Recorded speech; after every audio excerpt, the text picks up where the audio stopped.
Magandang araw mga kaibigan. Ako mga kaibigan na mainit itong pag-uusapan natin. Escudero, kapit toko sa pwesto. Mga traidor, bumaliktad na. At senador na gulantang panawagan na buwagin ang Senado. Matapos ipangalandakan ng grupong Duterte na malaki ang tsansang manatili ni Escudero bilang Senate President, lalo pat suportado pa umano ni Senator Kiko at Bam, bagay na hindi nagustuhan ng mga karamihan dahil sa pagiging bias ni Escudero sa usapin mismo ng impeachment ni Sara Duterte. Samantala, binunyag at binira ng mga batikang abogado kung bakit gustong-gusto ng mga senador na sumali sa majority blocks sa pangunguna ni Escudero na halos gustong ilibing ang kaso ni Sara Duterte. Nako, abangan nyo po yan. Yan ang pag-uusapan natin, pero bago ang lahat, paki-like po muna ating video, paki-share na din po at subscribe na po kayo sa ating channel. Unahin na po muna natin ito mga kaibigan. Ng senyales para sa isang House prosecutors, ang pagtutok ng publiko sa issue naman ng impeachment ni Vice President Sara Duterte. Anila, nagpapakita ito ng interes ng taong bayan sa mga issue sa bansa. Ngunit giit na mga ito hindi nakasalalay sa resulta ng surveys ang usapin kung dapat ituloy o hindi ang paglilitis sa Vice Presidente. Regardless of all the surveys, kung ano man ang sinasabi ng mga Pilipino sa surveys, whether mas marami ba ang pabor sa impeachment or mas kakaunti ba ang pabor sa impeachment, the glaring truth is we have a constitutional duty that we really have to face, and that is to try the impeachment case. Naniniwala naman ng iba pang kongresista na maaaring mabago pa ang pananaw ng publiko kapag nagsimula na ang impeachment trial. Nananalig kami, umaasa kami na maiiba yung pananaw ng mga nagsasabi na yan na hindi nila gusto ang impeachment. Kasi siguro nai-impluwensyahan lang yan ng mga disinformation, nai-impluwensyahan din yan ng mga komento ng ilang mga senator judges. Muli naman itinanggi ng Malacanang na may kinalaman si Pangulong Ferdinand Marcos Jr. sa impeachment ni Vice President Sara Duterte. Nanindigan naman si VP Sara na harassment ang impeachment case laban sa kanya. Well, siguro marami sa ating mga kababayan naiintindihan kung ano yung ginagawa laban sa akin at sa aming pamilya. It's a pure political persecution. Batay din sa SWS survey, 44% ng mga Pilipino ang naniniwalang pinatatagal ng Senado ang umpisa ng impeachment trial ni VP Sara. Well, totoo naman, di ba mga kaibigan, na pinapatagal naman talaga ng Senado itong impeachment ni Sara Duterte. At syempre sa pangunguna ni Escudero. At tama din mga kaibigan na yung sinasabi dito ni Kong Luistro na hindi naman batayan yung survey na yan kung marami yung pabor na i-impeach si Sara o kaya naman pabor na wag na lang ituloy yung impeachment trial ni Sara Duterte. Ang pinaka-importante kasi dito mga kaibigan, isundin kung ano yung nakalagay sa batas at yun ang ituloy yung trial ni Sara Duterte.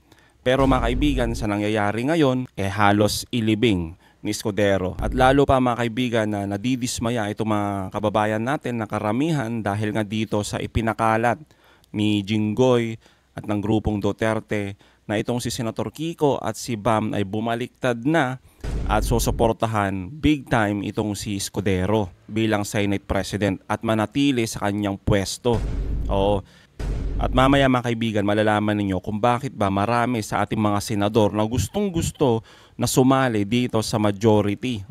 Ano ba yung makukuha nila dyan? Mako mga kaibigan, magugulat kayo. Kaya pala gustong-gusto nila dyan sa majority. Pero bago yan mga kaibigan, unahin muna natin yung naging reaksyon ng isang senador dito nga sa naging desisyon ni Senator Kiko at Senator Bam. At yung sinasabi niya na halos nagulantang siya dito sa mga naririnig niya sa mga kababayan natin na gusto nang ipabuwag ang Senado. Eto mga kaibigan, pakinggan natin to.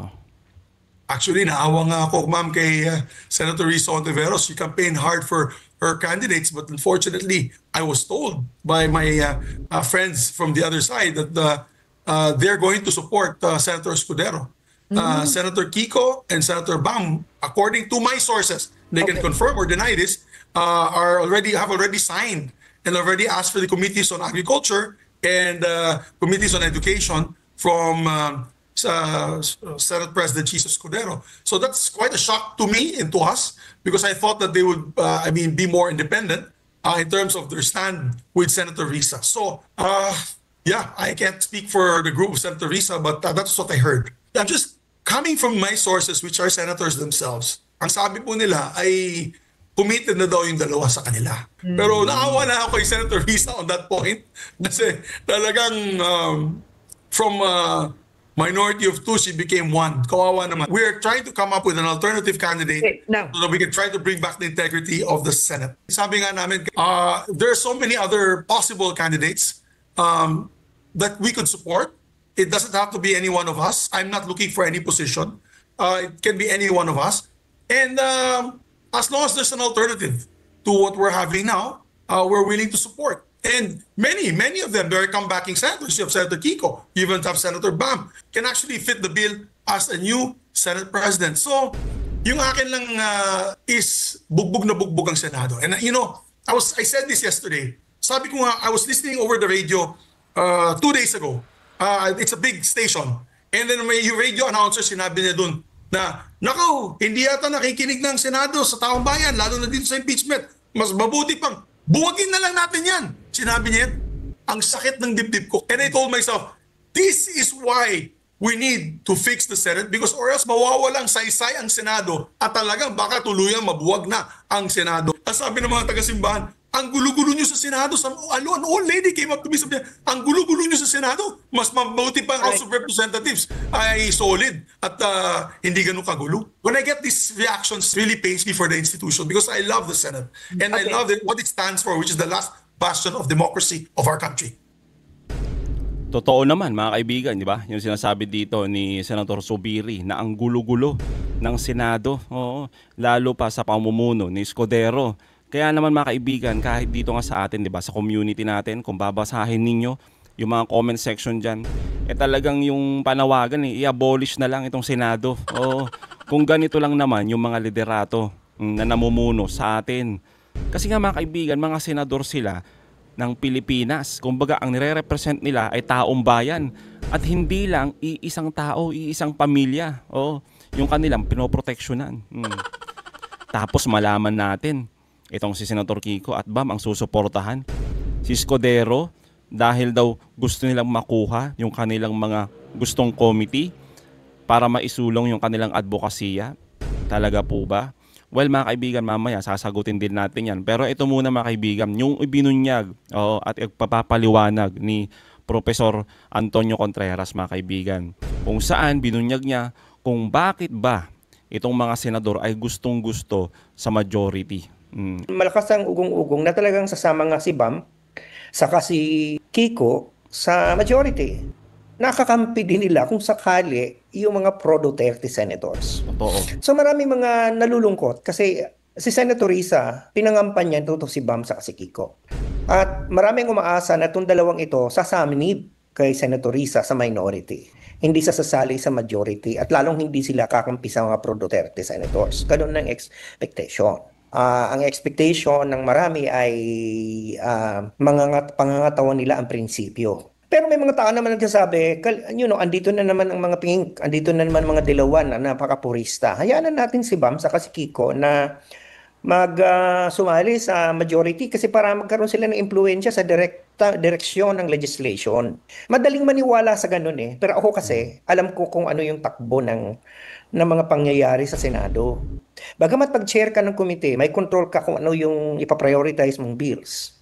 Hindi porket hindi ka chair ng committee, wala ka ng impluensya. Ang Senado, ibang mag-work yan eh. Si Senator Risa, bagamat ang pagiging chair niya ay sa isang committee on women, family relations, etc., nakapagpalabas siya ng mga batas na magaganda at nakapag-sponsor ng mga batas sa labas ng kanyang komite. Hindi naman kailangan mo maging chair ka ng komite para magkaroon ka ng successful legislation.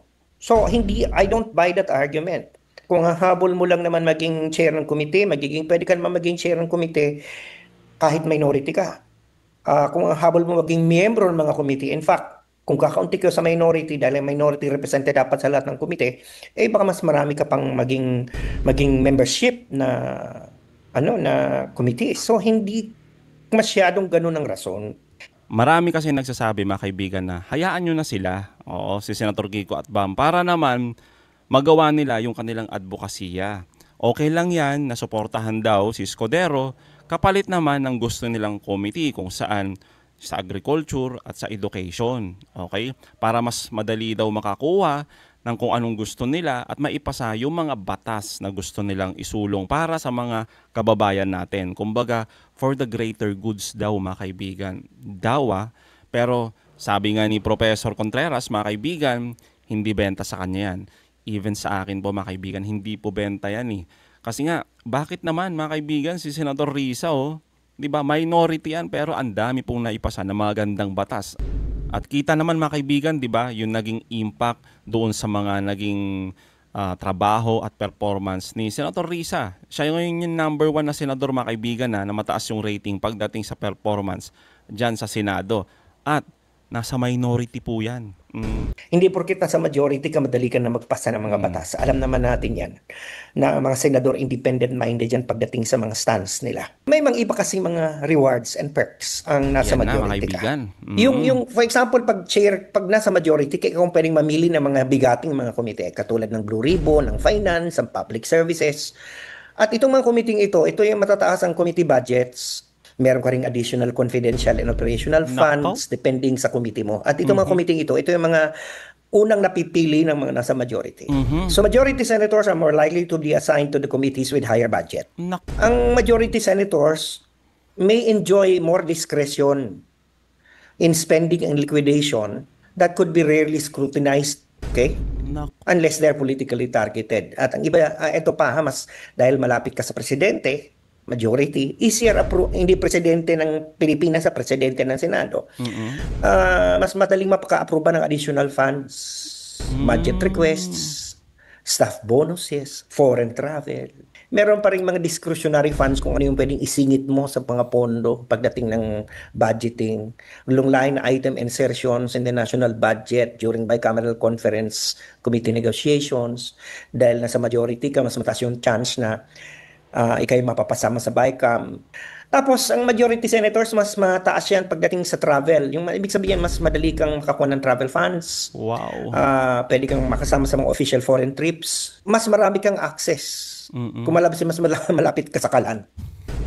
So, hindi ko sinasabi niya ng dahilan ni Bam at saka ni Kiko. Ibig sabihin, karamihan ng sumasali pala talaga dyan sa majority ng mga senador ay yung perks, no, nakukuha nila dyan. Pondo at pondo at pondo at pondo, mga kaibigan, yung gustong-gusto nila dyan. Lalo pa, may confidential funds din. Oo. Tapos, mga kaibigan, hindi sila masyadong, kumbaga, na-audit, di ba? Na-scrutinize pagdating sa mga kung saan nila dadalhin yan, kung paano ba nila ginastos yan. Aba, matindi, mga kaibigan. Pero, mga kaibigan, bakit ba doon sumali si Senator Kiko at Bam? Yun ang malaking tanong. Kasi kung titignan nyo, sinasabi nga dito ni Professor Contreras, di ba, na pwede ka naman makapagpasa ng committee kahit nasa minority ka. Bakit naman si Senator Risa, ang daming naipasa. Tapos, sasali ka kay Escudero kung saan si Escudero sobrang isinusuka ng taong bayan, mga kaibigan, dahil sa pinaggagawa niya dyan sa impeachment ni Sara Duterte. Tandaan natin, mga kaibigan, na sa ratings, lagapak yan. Bagsak na bagsak yung si Escudero dahil sa kabalbalan na ginagawa niya dyan sa Senado. Tapos ngayon, susuportahan pa ni Bam at ni Kiko para manatili sa pwesto itong si Escudero. Kaya nga marami nagsasabi, mga kaibigan, ano yan? Bayad utang? Dahil ba sa inendorso kayo? Sinuportahan kayo ni Chis Escudero? At kung sasabihin po ng mga iba nating kababayan na kinukontra ko lang si Kiko at Bam dahil ayaw ko sa kanila, nagkakamali po kayo. Dahil sa mga matagal na po dito sa channel natin, abay kinampanya ko po si Kiko at si Bam. Diba, sabi ko nga, mga kaibigan, nung panahon ng kampanya o ng eleksyon, sabi ko, bakit nyo naman iboboto yung sinasabi ni Pangulong Marcos na vote straight daw sa alyansa, kung karamihan naman dyan ay hindi naman talaga pasado sa pagiging senador. At yung iba dyan, dugong, digong. Diba? Maka Duterte. Kaya sinasabi ko, kaysa naman yan ang piliin nyo, pumili na lang kayo yung may magandang track record. Ito nga si Senator Kiko at Senator Bam. Pero, mga kaibigan, ito yung nangyari. Oo, kaya syempre, nakaka-disappoint. But what I'm saying is that to use as reason, kasi yung mga nagdidepensa sa kanila, to use as reason, may nabasa ako na, pabayaan na natin sila. Strategic yan eh. Andun sila sa majority para makaging sila yung taga-push ng mga ng mga gustong i-legislate ni Risa. Parang ganun naisip ko nga masyado naman yata ang pinapatronize si Risa na parang hindi niya kayang magpapasa ng mga legislations niya, di ba? Parang alam naman natin na si Risa, dalawa lang sila ni Coco Pimentel nitong huling Congress, pero nakaya niya nakapagpasa siya ng maraming batas. Di ba? Marami siyang nagawa.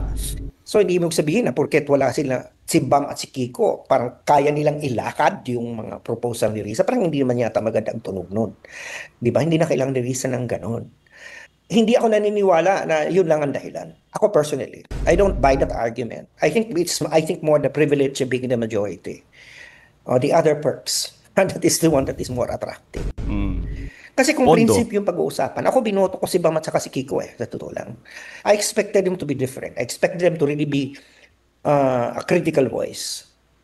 And for me, principle stance na you have to distance from those you want to be critical of. Alam naman natin yung Duterte shadow dyan matindi. So parang ako, nalungkot ako kasi binoto ko sila with that in mind. Let's just wait and see. Ang tanong dito, ano bang ibuboto? Ano ba ang boto nila sa impeachment? Yun ang tanong. Yun ang litmus test. Sabi ko nga, hindi mo naman kailangan maglinya sa majority para maipasa mga batas, panukalang batas mo Kasi ang mga senador naman, hindi naman partido ang tinitingnan niya pag bumuboto Kanya-kanyang mga tao yan, kanya-kanyang posisyon yan. So if being the majority and minority will not make a difference in terms of your legislative agenda, then it would definitely be the perks that comes with it that would make the difference. Kung walang epekto masyado kung nasa majority o minority yung kakayahan mo magpapasa ng batas. Therefore, ang mag-a-attract na lang sa'yo, yung perks na ikaw makakapamili ng komite, mas malapit ka sa kalan, mas marami ka mga privileges kumpara mo kung nasa minority ka. Totoo naman, di ba mga kaibigan, yung sinasabi dito ni Professor Contreras, na kahit na sa minority ka, makakagawa ka pa rin ng maraming batas at magaganda tulad ni Senator Risa. Pero malaking tanong kasi mga kaibigan at talagang bumabagabag sa kaisipan ng mga taong bayan, ay anong dahilan bakit itong si Kiko at Bam pumunta sa majority? Kung sinasabi nila ang gusto lang nilang isulong is advokasya at hindi yung mga kagustuhan ng ibang senador na malaki ang nakukuha nilang pondo pagdating sa majority kasi nga malapit ka sa kalan. Kasi hindi naman ganun yung pagkakakilala natin dito kay Kiko at Bam, di ba? Hindi naman mga mukhang pera yung mga yan. Hindi naman siguro mga kurap yung mga yan, di ba? Kaya nga natin binoto yan dahil sa inaakala natin na sasamahan nila si Senator Risa. Pero sa ngayon mga kaibigan, ang lumalabas ngayon mukhang suportado nila itong si Escudero na manatili sa pwesto, si Escudero na gustong ilibing yung impeachment ni Sara Duterte.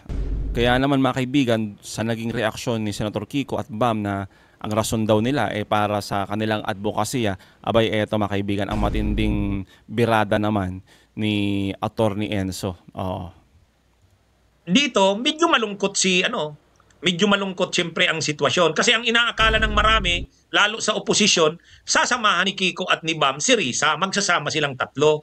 Yun yung yun yung iniisip. Tuwang-tuwa ang marami nang nanalo si Kiko at Bam. Kasi, salamat, may kasama na si Risa. O ngayon, biglang nawala. Ang sinasabi naman kasi ni Kiko, ang importante sa kanya, yung advocacy niya. Yun daw yung priority niya. Si Risa Ontiveros nag-react na dyan. Sabi ni Risa, nauunawaan niya daw yan. Okay na lang daw yan sa kanya. Anyway, sanay naman daw siyang magsulo. Matindi talaga ang reaksyon kila Kiko at Bam dito. Dapat makarating ito sa kanila. Sana wag maging maging sensitive din sila Kiko at Bam sa comment ng mga tao. Kailangan kasi ni Risa Ontiveros ngayon ng katulong Lalo pa inaatake si Risa. Grabe. Grabe. Kailangan ni Risa ng katulong. Nandyan na sana si Kiko at Bam.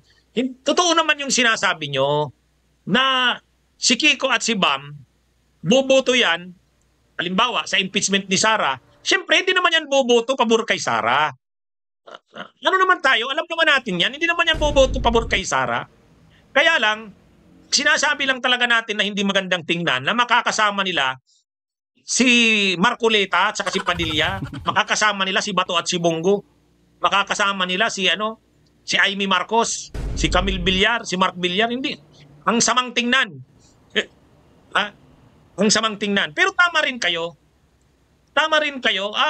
Pagdating naman sa botohan, boboto naman yan sila Bam, sa si Kiko, may sa paninindigan nila.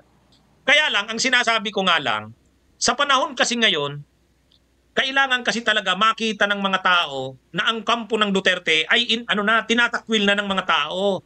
Dapat ma-isolate ang kampo ng Duterte sa Senado. Ang ginawa nila, ang ginawa ni Cheese, yung kampo ng mga Duterte, pinalakas pa. Di ba? Totoo. Oh. So anong mangyayari ngayon? Mamamayagpag na naman ang pwersa ng mga Duterte. Sa halip na madurog ang pwersa ng mga Duterte, namamayagpag. Di ba? At sasama pa doon si Kiko at si Bam. Hindi naman dito ang issue yung pagsama sa majority. Pwede naman silang sumama sa majority. Kundi, sino ba yung majority na sinasabi mo? O dito, ang sinasabi nilang majority pro Duterte. Ano yan? Kaya sana makarating ito kay Kiko at Bam. Total, July 28 pa naman ang desisyon. July 28. Ano pa, may magagawa pa dyan. Baguhin nyo ang alignment sa Senado. Baguhin nyo, may magagawa kayo. Anong alignments? Pwede kayong maki-alliance sa mga senador na kakampi ng administrasyon.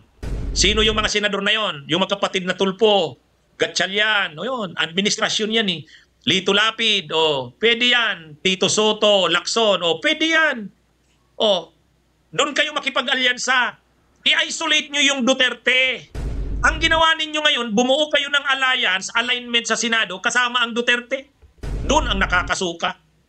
Kahit anong justification ninyo ng mga advocacy, alam nyo ako mga kabunyog sa totoo lang. Ako, yan din ang sabi sa akin. Ako, hindi ako nananalo sa eleksyon, sa party list. Sa totoo lang, bakit hindi nananalo? Wala. Hindi ko sinasakripisyo ang prinsipyo ko. Ano naman kung hindi ako manalo, basta't intact prinsipyo ko, ganun ako.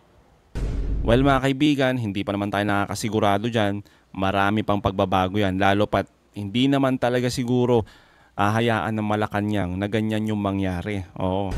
Pero yun nga, nakakalungkot itong naging desisyon ni Senator Kiko at Senator Bam na pumanig dito sa majority kung saan kasali mismo itong mga Duterte. At talagang susuportahan nila big time itong si Escudero. Pero pagdating sa impeachment, mga kaibigan, well, doon talaga natin makikita kung ano nga ba yung magiging desisyon ni Senator Bam at Senator Kiko. Kung may trial pa, di ba?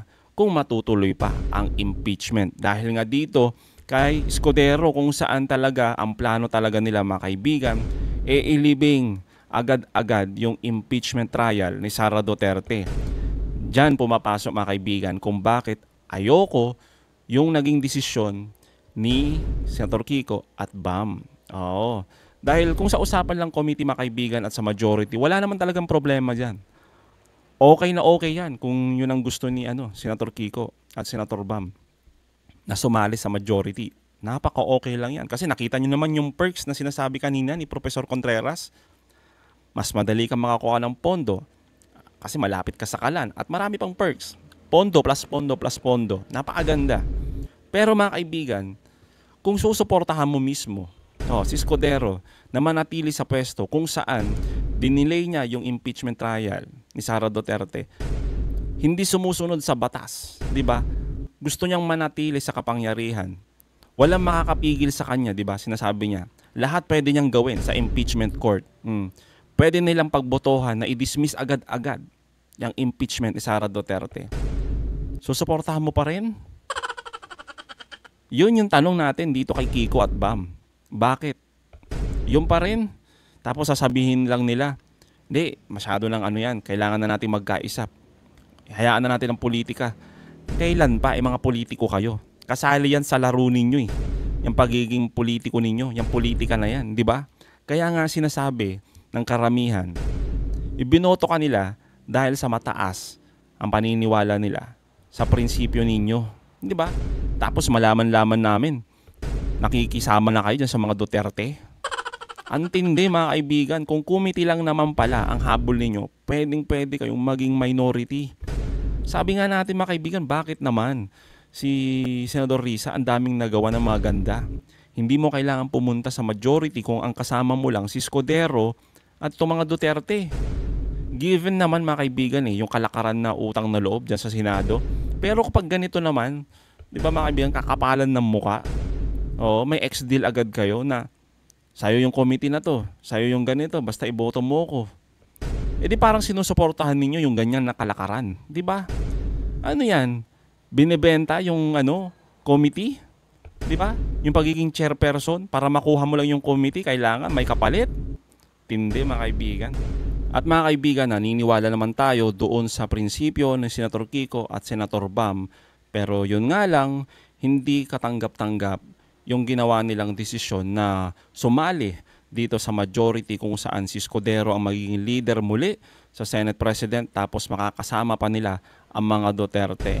Kung saan hinahanap ngayon ng mga karamihan na sumuporta sa kanila, Kiko at Bam, nasaan na ang prinsipyo? So mga kaibigan, anong masasabi nyo patungkol dito? Comment down below. Again mga kaibigan, huwag nyo kalimutan, i-like at i-share itong mga videos. Hanggang sa muli, kita-kita ulit tayo mga kaibigan.